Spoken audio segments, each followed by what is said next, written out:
Okay. Welcome back to the podcast. Today, we're joined by Dr. Brookens, a nephrologist and the founder of Altitude Kidney Health. Dr. Brookens grew up in Colorado and later attended Duke University before serving in the Peace Corps in Bolivia, where he taught school children and became fluent in Spanish. He earned his medical degree from the University of Colorado, and he completed his nephrology training at the University of Washington. In 2019, he founded Altitude Kidney Health with the mission to improve access to kidney care through compassionate, evidence-based medicine and innovative approaches like telehealth and remote patient monitoring. We are also excited to share that Dr. Brookens will begin seeing patients here at KCCMH starting in April. Dr. Brookens describes his role as being a coach in the corner, helping patients stay empowered and improve their own health. Dr. Brookens, welcome to the podcast. To start, can you tell us what first inspired you to pursue medicine and kidney care? Thank you. It's really nice to be here. Thank you. You know, I was one of the ones who always wanted to be a doc until I realized that there's so much more to this world than medicine and science and studies and just going down the middle of the path.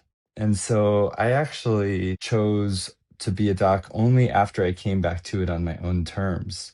There was a moment in college where I realized, as I was doing some travels through hostels and whatever place I could find to stay cheap, that I realized, oh wow, there's a whole wide world out there, and maybe I shouldn't do medicine. And so in college, I actually, as my classmates were deciding to do medical school, I decided to travel the world and chose to do the Peace Corps and figured that language learning and learning about other things was a priority. And it was only after I returned to Colorado and was in Denver, Boulder area that I realized, oh my gosh, what's going on here? It was actually my brother who I credit for that decision, because I was bopping around from one job to the next. And I called my brother one night and I asked him how he was doing. And he said, I'm studying for the MCAT entrance exam for medical school. And I had this immediate physical reaction like, what are you doing studying for that test? I'm the one who's supposed to be studying for that test. And the rest is history. After that, I went into medical school. I studied for the test and I went into medical school, and nephrology, it became the best way to stay fresh. I loved medicine as a practice as opposed to procedural specialties like surgery and other things. And in this day and age, there are a few types of medicine fields that allow you to be in multiple settings in the same day or week. And in nephrology, there's this fascinating blend of the art and the science where you meet patients where they're at first and foremost, and you get to have this dialogue and share this space with a person who is in a time of need. And it's a privilege to be there with patients. And as a nephrologist in kidney care, I get to do it in an office, in a hospital, in a dialysis clinic. And these patients with kidney disease can be very sick. And I realized somewhere around the end of medical school that there's no other field of medicine that was meeting patients in this difficult moment, no matter where they were, whether they were at home in the hospital or in a dialysis clinic. And it seemed fascinating. And to this day, I love what I do and enjoy every moment of it. Follow-up question. Did your brother also become a doctor? No, actually, he discovered around that same time that he was really intended to become an engineer. Okay. And he already was an engineer, but he was bored. And Wow. so he's a mechanical engineer locally in Colorado at this Okay. time. And so I credit him for how I started down this pathway in many ways. That's very neat. So you spent time in the Peace Corps in Bolivia teaching school children and Mhm. working with rural communities. How did that experience? I know you talked about how it shaped your approach to healthcare, but can you tell us a little more about that? Well, when I was adrift, not knowing what to do in college, my dad was a doc, and that was part of the reason why I was turning away from medicine. Um, And my dad's brother was in rural Colorado in Buena Vista, and he had gone to the Peace Corps. Wow. And so I discovered that there was this whole way to, get a job where they paid for the language learning and they paid to help you travel and they paid to help you meet interesting people around the world. And so I initially thought 2 years, which is the recommended, really 2.25 years, is the recommended commitment for the Peace Corps, which includes 3 months of training in language and culture and things, Oh, wow. plus 2 years of service. I thought that was way too long, and I thought, no way. But I looked at all other options, and the Peace Corps was the only one that had the quality of language learning and the exposure. And you get sucked into this vortex where you're just like when you're drafted into any other scenario like college or maybe the military. You start with a class of peers and it just sucks you in. It grabs you by the shirt and says, "You're not going anywhere," because it's so exciting. And Oh, every day wow. in the Peace Corps, you have all your buddies that you're peers with who are also volunteers as you're meeting and these crazy situations in another country. And it was just, I felt fortunate to be there. And so my uncle, the Peace Corps volunteer, was the one who had said, "Had you ever thought about this?" And I hadn't thought about it. And Hmm. then I realized, oh, yeah, I really need to look at that. So that's how I got there. Oh, wow. So, for listeners who may not know much about it, what exactly does a nephrologist do and what kind of conditions do you treat? Great. So kidney care or nephrology is the treatment of people who have disease of the kidneys. And the kidneys, I like to say, are silent soldiers. They're organs that just get the job done. They don't complain. Most people, I'll have a lot of patients come to me and say, "Gee, doc, I have kidney pain." And the kidneys actually, except for in a few rare circumstances, they just clean your blood every day of your life without complaining, without causing pain. A lot of pains come from the muscles and the back or musculoskeletal structures around the kidneys. Hmm. But the kidneys are, when you boil it down to the nuts and bolts, they're first a filter. So they take multiple liters, hundreds of liters of your blood every day as it cycles around and around your circulation. And they're a filter. And on one side of this filter is blood, and on the other side of the filter is urine. And there are these tiny little holes in the filter through which toxins or waste products from your body just don't need to be there anymore. And so the kidney is fine tuning your blood every second of every day, cleaning it, removing toxins and waste through the filter, but also balancing and restoring normal electrolytes so that your heart can beat, your Mm. muscles can function, so that you can breathe, getting rid of liquids that you don't need because you drink maybe a few extra too many diet Pepsis or something like that. Okay. So that's kidney care. Kidney care is treating patients in all stages of that. I guess to fully answer your question, most people don't know. In fact, throughout the country, there's probably 40 million people who have chronic kidney disease and they don't know it because they don't feel it. Yeah. And maybe their doctor has said to them over the last months or years, "Hey, your numbers aren't quite right. Go hydrate better." And then it's just not mentioned again for several years. So people may just not know it. But that's actually the moment where if somebody says this isn't quite right, it really may be worth your time to say, well, what's not quite right? Mhm. Because kidneys don't complain. People Yeah. don't know they have disease. Right. Because I've heard kidney disease referred to as a silent disease. And so, can you tell us maybe some early warning signs that people should watch for? It's a great question. The most common two causes of kidney disease in this country are diabetes and high blood pressure. And so, what we like to say as kidney specialists is that most people will start to see the effects of, those diseases in their kidneys after about 10 years of illness, sooner if the diabetes or the high blood pressure is really poorly controlled. And even in that moment, patients may and typically feel nothing. They may just feel fine, or they may just feel like, yeah, well, I was a little bit shaky this morning, but that's my sugar. Wait, so They'll you're say, saying that somebody could have kidney disease for 10 years and never know it? bingo. Wow. Yes. And so when you've had a diagnosis, and I'll ask my patients when I meet them, how long ago were you diagnosed with high blood pressure diabetes? And then we sort of count backwards and start to imagine together how that could have started to slowly hurt the kidneys. Now, patients who maintain great control of their sugars and blood pressures, it's going to be a lot longer and they may never develop kidney disease from it. But the things that patients feel, first off, if it's not from one of those two illnesses, they may start to see signs like swelling in their legs. And a Hmm. lot of people say, oh, yeah, that's my, maybe I had surgery, my knee, my leg, I always get swelling in that leg. And that's true. But when it happens in both legs, swelling is one of the early signs of kidney disease. Patients can also experience other findings, like they may have pain in a flank. Like I said, there are three causes of pain, so to speak. And so people who get regular urinary tract infections that can travel up from the bladder to the kidneys can cause a lot of pain. Kidney stones can back urine Mm. up into the kidney, causing a lot of pain. And then a couple of other rare things like blood clots in the kidneys can cause pain. But other than that, people don't feel kidney disease until they're at more severe stages of kidney disease, when it then starts to provoke nausea. It starts to provoke itchiness all over their skin that just comes out of Oh. nowhere. And then other things like even a little bit of shakiness can come from severe kidney disease. But that's really for people who are in the most severe circumstances. So, I mean, obviously there's benefits to catching disease early, but in the case of kidneys, it's crucially important to catch it early. Yes.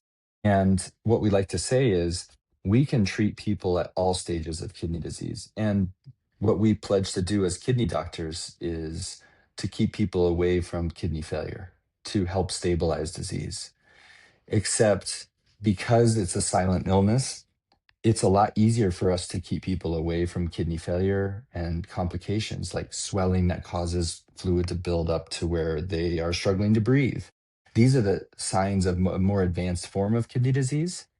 And so when we catch it early, we can often adjust medications that keep a person safe when they're on their next road trip to meet the nephew or something like that.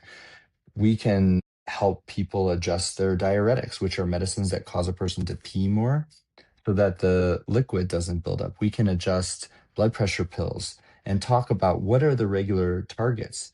And so that's where a lot of what we do, especially for people who catch it early, is to steer people away from the potential that in the coming years of their life that they get more and more symptoms and burden of disease. So, if somebody thought they might be a person that has early kidney disease, when they're having a conversation with their primary care, what kind of questions might they ask or bring up?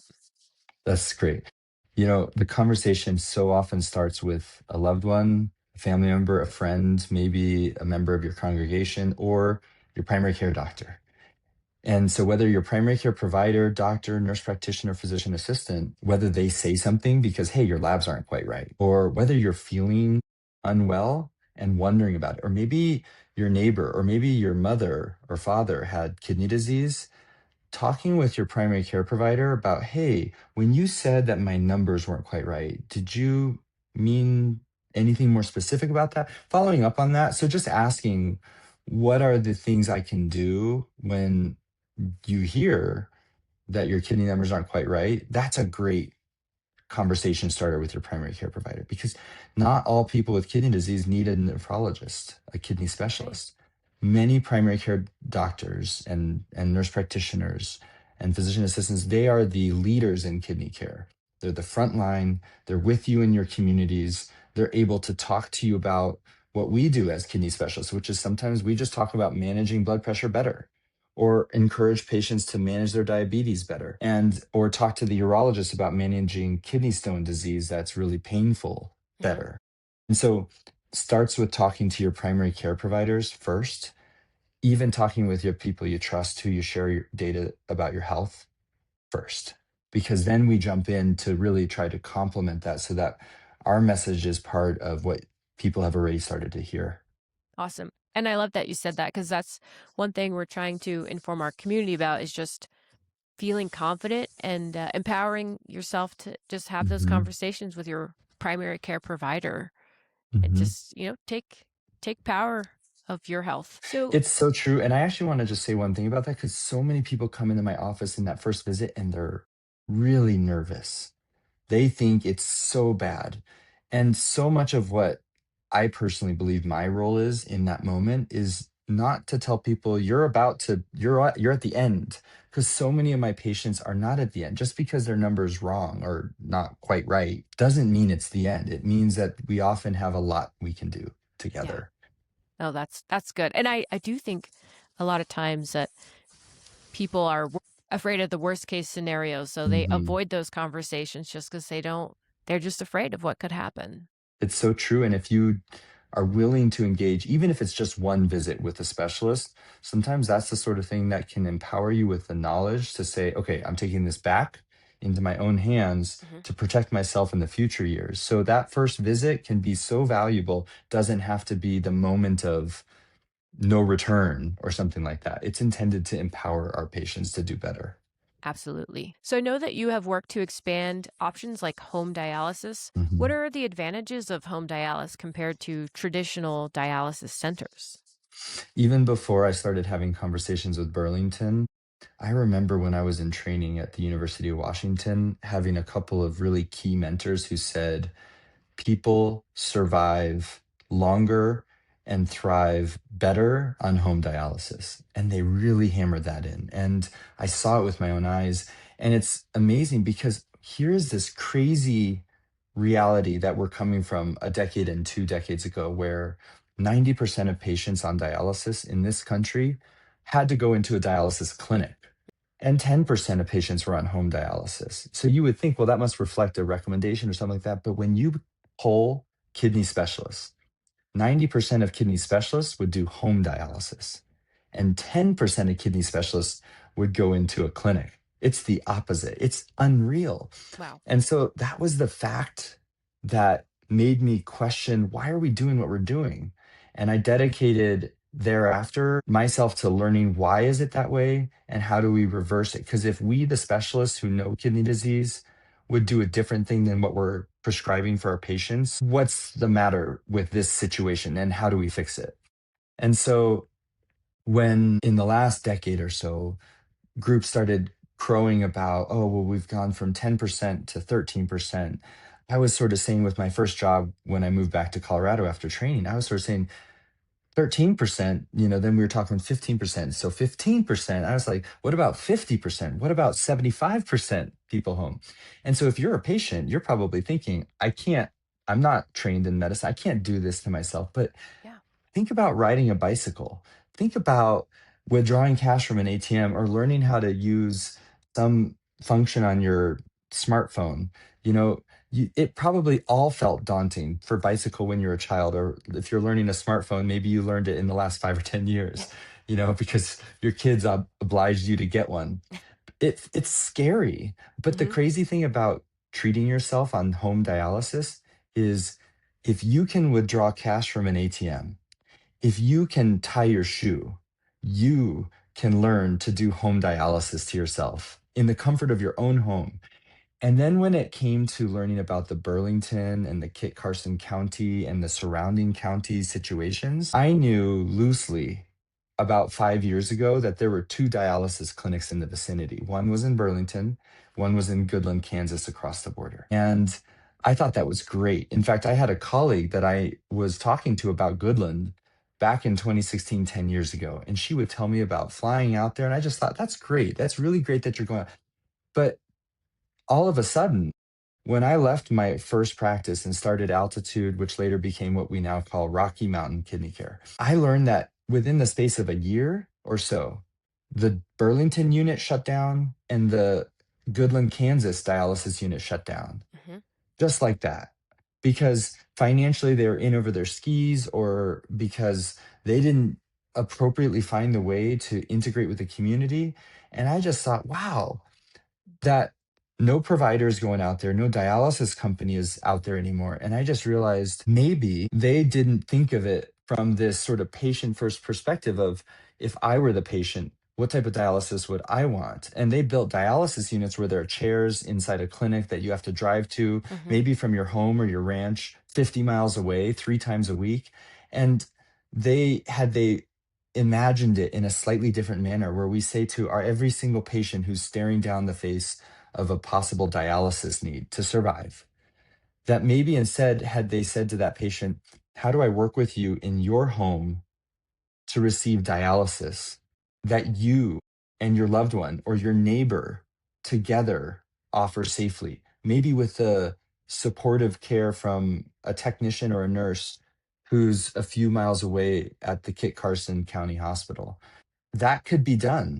And if you trust in your community and engage with your community, dialysis is a treatment that we always try to avoid for our patients, but when it's necessary, it's life-saving and it can be brought close to home. And Yeah. that's what I want to help reimagine for people that were told a few years back, dialysis is going away and you're either going to move or you're not going to make it. Oh, how sad. Yeah. Yeah, well, we love that because here our mission at Kit Carson County Memorial Hospital is to bring high quality healthcare close to home because we know studies show that when you're close to home or even more so at home that it improves your outcomes because you're where you're supposed to be. So we love that. When I started talking with Brian Bogle from the hospital a couple years ago, and I learned because I'd been working with Jesse and Dr. Pimentel, Hmm. at the clinic with sharing in the care of some of their patients. I gotta say, I credit Jesse Smith with being the first one to tell me, "Hey, Andrew, when are you coming out here?" Yeah. And in the beginning, I sort of said, "Well, I'm curious to hear more, but I'm not sure how that's actually going to happen." But I said, "Why not put me in touch with hospital leadership?" And Brian Bogle told me the story of what was needed. And this was right after dialysis had left. And I thought, gosh, that's really important. And then I went to a national meeting of kidney specialists and I talked to some other specialists who were doing rural care. And Hmm. I circled back with Brian Bogle and I said, "Hey, I don't know that I personally can do this because I'm so busy in the city that I had been shopping around this idea. How do I talk to other colleagues at this national meeting who are doing this and could bring this solution?" Anyway, the conversation was strong at start and eventually went dead between the hospital and groups that I think just didn't really seem to be invested in the community. But even though that was 2 years ago where that started, Hmm. Brian Bogle and I stayed in touch. And he kept me posted over the last couple of years about how that conversation was going. And I realized that he was saying to me, we really don't want to just take any solution. We want a solution that's putting the people of Kit Carson County in the area first, that's maybe more local and homespun, that's here to stay.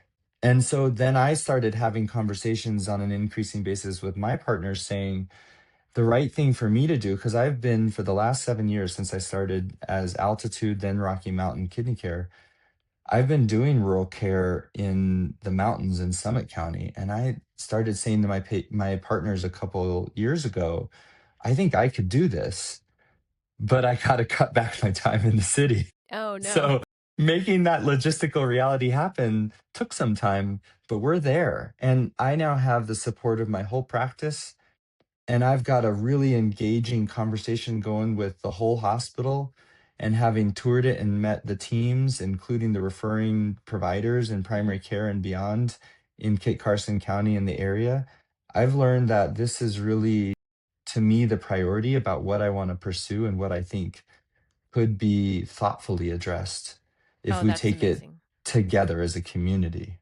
Yes, and I like that you keep mentioning surrounding because we're Kit Carson County Memorial Hospital, but we are proud to serve all the patients of the Mhm. High Plains area, Eastern Colorado, Western Kansas. So I hope that you know that bringing that service out here, it serves a huge population of people that might be living with these diseases for a long time and never be able to access care. Well, and having seen other rural care scenarios where it's hard to know just how much the healthcare services are invested in the community, I didn't learn until last year when Brian and I started talking more in earnest that Kit Carson County Hospital is a nonprofit there to serve the community or engaged with community leaders and answering to them, and that it serves Kit Carson County and the surrounding areas with that type of a mission, to me said, this is a winner. This is the way that I can work if we're doing it in a way that's directly responsive to what the community needs are. Because then I know we're not just doing it because we want to or because there's some profit out there to be had. We're doing it because the patients and the people first asked for it. Yeah. And then we have, as a team and with Brian Bogle's leadership, steadily worked towards a solution that can be, layered in an increasing manner to deliver what patients need. We're so excited about that. It's so I know that you've described yourself as a coach in the corner for your patients. Hmm. What does that philosophy look like in practice?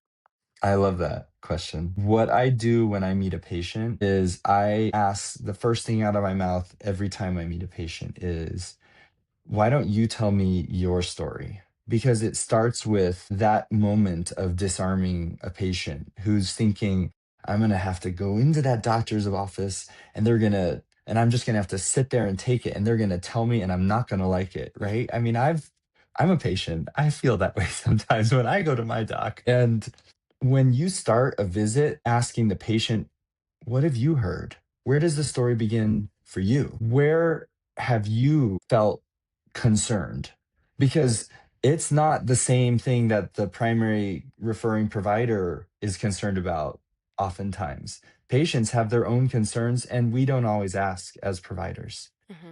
And so being a coach in the corner starts just by understanding what a patient's going through and having them tell their story because the whole conversation about kidney care unfolds from there. It doesn't have to be any more complex than that.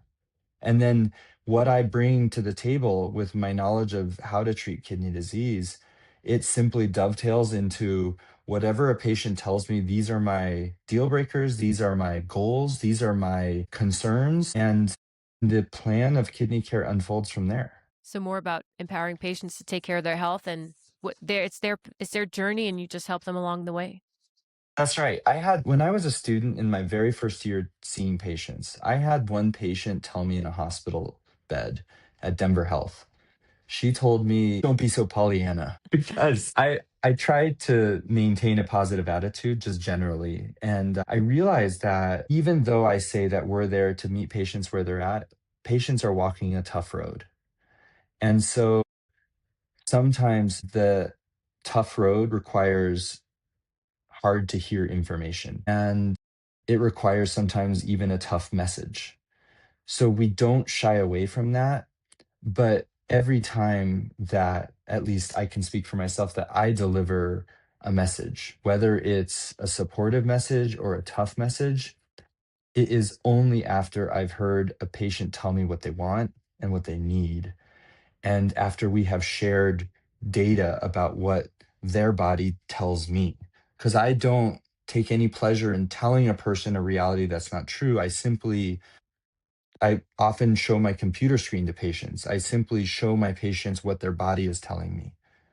And I'm reading a person's body through multiple signals of what the person says, what their body shows me, what the labs and the data and the computer shows me. And so that's the coach. The coach is simply saying, I see you as best as I can see you. And I see you telling me what you want, and these labs and other data points showing me what your body says it wants. And how do we find a way to just deliver that in a cohesive plan? That's awesome. So I know that your practice uses tools like telehealth or remote monitoring Mhm. and language translation to improve access to care. How are these technologies helping patients stay healthier? That's great. I remember in my very first practice when I moved back to Colorado, I had a bunch of patients coming from rural Colorado to see me. One community in particular was Craig, Colorado, which is the far northwest part of the state. They would drive 5 hours and lose 2 days of work for a 30-minute appointment where I could just tell them what their labs were and what the plan was, because we had already had a conversation and we were at that kind of a level of communication where we understood the tinkering that was required. And I sort of said at that moment before the pandemic, I sort of said, well, why would a patient have to lose productivity and leave their home to come hear this brief dialogue and this subtle change to the medicines? So, telehealth, the idea to do telehealth to solve this issue for patients, especially in rural communities that really have a lot to do, and medicine and a doctor's appointment isn't anywhere close to the top two or maybe the top 10 on their list of what they've got to do today. Yeah. So telehealth was the solution that was where this sort of was born. And I think telehealth and tools like telehealth is empowering because it's downright scary if you're a patient and you don't like devices and computers are definitely a bane of our existence, but they can solve the problem of bringing a person like me to a person like you and trying to really meet you where you're at, right? Yeah. Maybe getting a ride to the city just isn't that easy to come by. And so it starts there with patients who are at home, but it also goes to patients in the hospital. What if you're a person and you're admitted for routine pneumonia or appendicitis, but you also have kidney disease? And because there's no kidney specialist out there, then you're going to have to transfer by ambulance or fixed wing to the city Mhm. where a kidney specialist can help you think through the way that the kidney has been injured from a routine illness and the cost of Yeah. transferring. So I hope to be physically out there in Burlington seeing patients in addition to, and that's on a basis that's as regular as the patients need it, whether it's 1 day a month or 2 days a month. We're really trying to wait and see what the patients, how much need there is, Mhm. frankly. But supplementing that almost every day of the month by telehealth. I'm available by phone to all the providers who have outreached me. They all know that they can just text me a quick question and say, "Hey, Andrew, that patient that we were talking about last week, I want to run by you again. I got the labs back." It doesn't have to be a drive to the city or something like that to see me. The telehealth gets it done. I have patients who speak Spanish only. Y yo hablo español.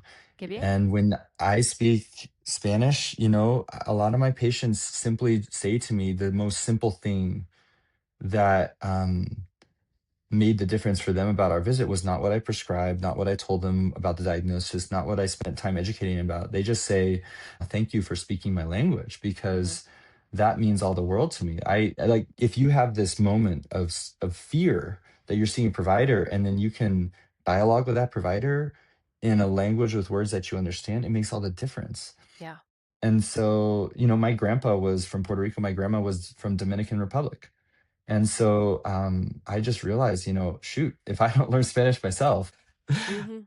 I'm not going to be able to speak to some of my family. But it goes beyond that, right? Because we have language translation services and we have a huge Russian population and Ukrainian population in the east side of Denver. And so we give great kidney care as best as we can to those patients and other Asian speaking, language speaking patients and other things like that. And there's just this need. And so we use those services and then we use additional correspondence services. One of the things that we're hoping to do at Kit Carson Memorial Hospital is we hope to use the nursing and allied health technicians that are there in the hospital to treat patients in the ER, in the hospital, inpatient setting, in the perioperative setting who have kidney care needs just through rapid feedback type communications that can keep a patient in county. That's amazing. Because, yeah, as you're mentioning, long drives, that's something we're very familiar with out here. Mhm. Taking a day off of work and maybe finding somebody to transport you to Denver for these conversations. So that's awesome. And I feel like maybe through the pandemic that telehealth got a little bit of a bad rap that, it's kind of like, Mhm. we don't need that anymore. We're out of the pandemic, but it's such a useful tool, especially to rural people like us. And if you can't figure out how to do it on your own, the hospital has a really nice room set up specifically for telehealth. Big screen, speakers, room for a loved one to be in there with you. So I definitely think that with more providers like you that are willing to use that to its full extent, like it's going to really help our population. That's great. And I think the fact that the hospital has developed those services and is willing to work with a person like me who I can't move out there, but I'm willing to give it all I got, Hmm. both when I'm physically there and when I'm remote. I mean, that's amazing. And I know it's a burden to have to seek out healthcare sometimes, kidney care sometimes. So we're going to do everything we can in our power to try to make it as accessible as possible. And you're right, telehealth did get at times a bad rap, but you know what? Even when a solution isn't a perfect solution, we can still try to massage the outcome of that solution to be what a patient needs. For sure. So, if somebody listening today wants to protect their kidney health, what are maybe a couple simple things they can start doing right now? I think the third most common cause of kidney injury is NSAIDs. So these are drugs Mm. that word stands for nonsteroidal anti-inflammatory. And I'm going to give the story of a patient I treated who was in rural Colorado in the mountains, and he was an emergency room doctor. And so even the doctors who know don't always know. And so he had been doing this ultra marathon super athlete stuff, taking two of Advil every 2 hours because his knees hurt him while he was running his races, to the point where he started peeing basically Coca-Cola colored urine. And I think that's an extreme situation, but it is emblematic of what many of my patients are doing is they have a routine headache. And if there's one thing you can start to do for routine aches and pains, and a lot of my patients will tell me ibuprofen, Advil, naproxen, Aleve, Motrin, Excedrin, all of the drugs in that class called nonsteroidal anti-inflammatory drugs, they all have a threefold way of hurting the kidneys and other vital organs. And it starts by changing the way your circulation happens, and it ends with direct scarring to the kidneys. Oh. And so, if there's one thing you do today and you can get by with Tylenol, including high dose Tylenol, which a lot of my patients will tell me, yeah, but can't that hurt the other thing? Liver damage from Tylenol happens. But 15 years ago, the national authorities recommended we lower the level of safe Tylenol usage from 4,000 milligrams a day to 3,000 milligrams a day Hmm. because there were some rare cases of liver injury in patients with 4,000 milligrams a day of Tylenol. But a regular Tylenol pill is 325. That's acetaminophen is the generic form. And so if you take three of those, that's 1,000. And you are well below the limit of what you can take. And so a lot of my patients say Tylenol doesn't work, but they haven't done more than just a single pill of it. And Hmm. so my patients who switch from NSAIDs like ibuprofen, Advil, Aleve, naproxen to Tylenol or acetaminophen as their first line for any ache pain. And if one isn't doing it, do two or do three, and then redose again after lunchtime. Even if you have liver disease already, you can still take up to 2,000 milligrams a day in patients who have stable liver disease of Tylenol or acetaminophen. And so that's the first switch that I talk to every patient about because that may be the cause of kidney disease in some patients. The Wow. second thing I say to patients is when you're about to get a study, a test, maybe it's a CT scan, and they're going to inject some IV dye in your arm, contrast or dye can hurt the kidneys, depending on what type of dye it is. So I encourage all my patients to just ask their providers, do I really need that dye? Because sometimes you desperately do, Hmm. so that providers can see what's happening inside you. But if you don't really need it, we can do other types of imaging to screen for conditions that may not require a dye that could damage the kidneys. And then it comes back to the other two things we talked about earlier in the podcast is I encourage all my patients to check in with their primary providers about diabetes and high blood pressure care, which may just be about closer home monitoring. So for diabetes, patients are checking I encourage patients to check their sugars more often. Some are even on those continuous glucose monitors. And for high blood pressure, I encourage every patient who's been told they have high blood pressure to get a blood pressure cuff from the pharmacy. It's $20 starting, and some of the fancy ones at $100 you can get, but you don't have to. Hmm. One that's $20 at least gives you an idea of how close you are to safe. Okay. Wow. Those are some great things right off the bat. What about hydration? Everybody says drink more water, and Hmm. people carry water bottles around like crazy. Is that is Hmm. is that sound advice? Yes, until you've been told that you're hydrating too much, that's sound advice. And a lot of my patients will hydrate with different things. But some of my patients ask me, well, okay, I'm super hydrating. I've got this thing called, I don't know, name your favorite smart water, or maybe it's like a Element is one brand, but like basically a powder packet of Oh, electrolyte sure. solutions. And so I hydrate with Gatorade or Powerade or some electrolyte solution. Those are basically just sugar water. Hmm. Only a few of them actually have the electrolytes that people need. So I actually say not only hydrate, But if you've been told that you're always dehydrated, which is a colloquial term for something that we see in medicine that's basically called volume depletion. So maybe you're always low on blood pressure or something like that. Not only water, but I tell all my patients who are low on water or low on volume that they might need to hydrate with broth or soups, Hmm. because if you don't have high blood pressure or massive swelling or even subtle swelling, broth and soup is the best form of hydration. If you were in the military, you probably got your own military issue medical kit that included packets in Ziploc baggies, which are ORS, oral rehydration solution. You know what that is? That is salt first and sugar second, and you pour it in a liter of water, and you can rehydrate yourself really fast that way. And you don't have to pay $5 a bottle to hydrate, like for some of those things that are available in the grocery store. That's just salt and sugar in water. Well, I'm glad to hear you say that because I can't stand those sports drinks. I think they're just they're a false front. Okay. Yes. So, if you a fun question here, since you grew up in Colorado and you're a person who maybe loves the outdoors and loves to travel, if you had the perfect Colorado day off with no emails or patient charts, what would you be doing? I have a 4-year-old and an 11-year-old, and my wife and our two kids just absolutely feel lucky as can be to be in Colorado. And so on a snowy day like we had on Friday, I would try to battle traffic to go find a couple of turns on a ski mountain. But outside of that, on a sunny day like today, I would probably be found on a tennis court if I weren't Okay. seeing patients. Excellent. So, as you start seeing patients here at KCCMH, what are you most looking forward to about working with our community?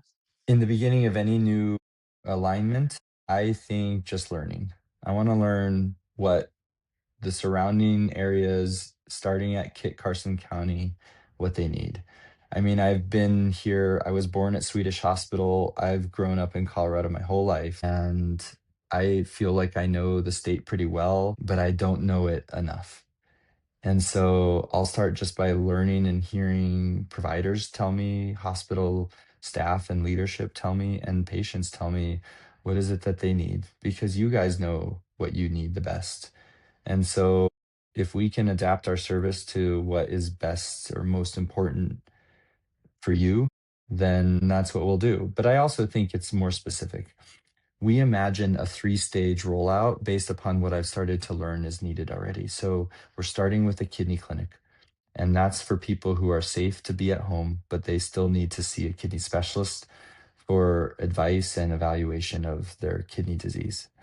And so we're doing that. Our first date is April 16th. Hmm. I'll be there in county. I'm coming the day before to make sure I'm not, snowed out from crossing I-70, which some of you know or have lived through.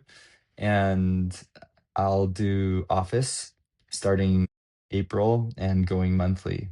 Then we are already speaking to hospital leadership about how to immediately begin a hospital consultative service that for patients who come in unpredictable times in their moment of need will be available every day of the week with a phone call or a video consult. So we'll do hospital work. And then as we get to know that, instead of starting too large in a manner that could fail, we're going to organically grow a dialysis service starting in the hospital first. Because in my mind, when you look at dialysis and you give patients the opportunity to do it at home, this is a nurse led dialysis service. Hmm. What many patients think is they'll look at me and they'll say, "Hey, doc, what are we going to do? Or how do we do dialysis?" But what my home dialysis patients know, and what the nurses know, but don't often get shared with patients, is that that's a nurse led service. I prescribe, I supervise, but my patients who do home dialysis successfully, they do it because they have a care partner, a nurse, or a team around them, including local staff members in Kit Carson County, Hmm. that will make it happen. So if I come out there and say, hey, here's what we're going to do for dialysis in your communities, it's going to fail. So we will roll out the third part of the service, including dialysis at home, as soon as I have the chance to learn what patients want, what they need, and what the staff can do and offer, so that those patients, I don't know if that cut out there, but I would just say that even those patients who need home dialysis will do it the way that they want and that the nursing team can offer it, because that is nurse-led dialysis is the safest form of dialysis. That's awesome. I thank you for explaining that rollout because that's a big project and it starts with your first clinic on April 16th. And if people are interested in seeing you, they can call our specialty and Mhm. we'll link the phone number. But I just think it's very exciting, the services that you and your colleagues will be bringing to Kit Carson County and the surrounding areas. And I know it's needed. So we appreciate that you've taken the time to get to know us and try us out. Well, thanks. And it wouldn't have happened without a motivated leadership coming from the Kit Carson County Memorial Hospital. I feel like that is a huge linchpin here in making this happen. So I'm really looking forward to growing the service together with you guys out there. That's awesome. And I think I had also heard that maybe, because it is really a small world, that you are familiar with some of our emergency department providers, Yes. our TNT partners. That's right. And your hospital provider. So actually, in my mind, one of the providers who's a leader in the hospital staff group is named Chris Moore. And Chris used to work with me. And I think that's really important that you raise that, because he used to be a kidney specialist himself before he decided he wanted to go out to Burlington. And it was also in part due to Chris's following up with me from time to time, texting me and saying, hey, Andrew, Burlington is great out here and you should really learn more about our community. So I actually have to give a lot of credit to Chris as well, since he's one of your community's providers Hmm. and he also kept it on my radar. So that's a great thing that you pointed out. Very cool. Well, we appreciate them too because we're excited to have you and your service here. So, Dr. Brookens, thank you so much. We know that you're very busy, and so we appreciate you taking the time to introduce yourself to our community before you're here. But we are definitely looking forward to meeting you in person. And is there anything you want to leave us with before you go? You're welcome and thank you. I'm really looking forward to meeting the community. And I think it will start with one conversation, one at a time, one on one with people out there. So I can't wait. Awesome. Well, thank you everybody again for joining us on the KCCMH Connection podcast. Again, if you would like to be seen in our specialty clinic, then the phone number is linked in the bottom. And don't forget to ask your scheduler or your admissions person about enrolling in Patient Connect so that you can have reminders to your phone and start new patient paperwork before you get here. So have a great day and we'll see you next time. See ya.